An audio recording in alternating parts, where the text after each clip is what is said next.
anakinia DM, watu wanajua mchezo umeanza.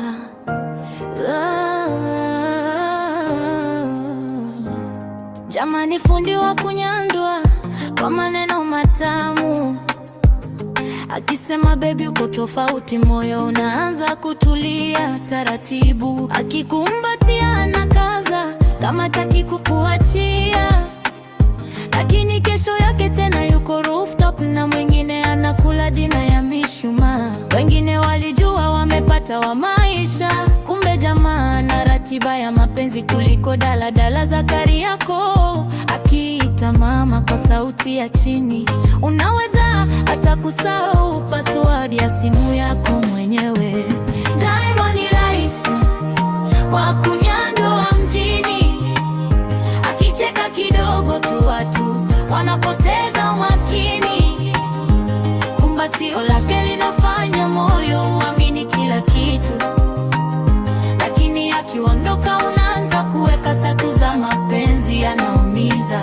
Anajua kumakupa romance za usiku, mikono kiunoni, maneno matamu masikioni, taratibu.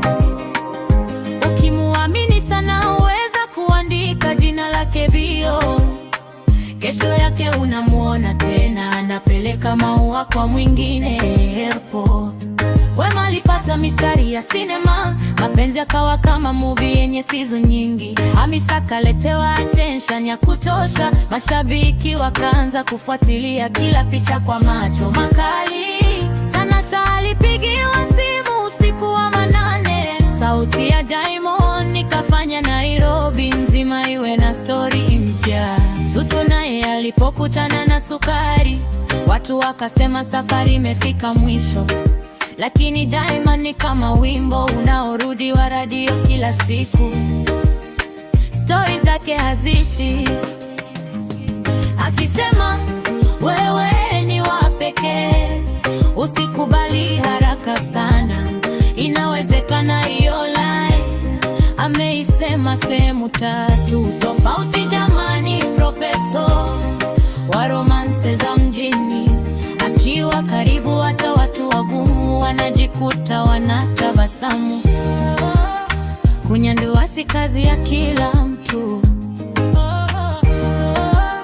lakini Diamond naifanya kama ajira ya kudumu.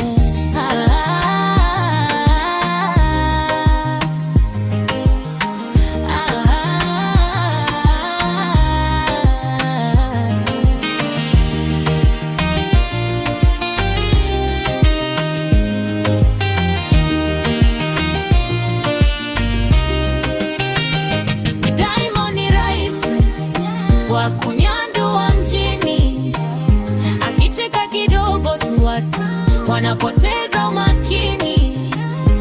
Kumbatio lake linafanya moyo uamini kila kitu, lakini akiondoka unaanza kuweka status za mapenzi yanaumiza. Anajua kumakukwa romance za usiku, mikono kiunoni, maneno matamu masikioni.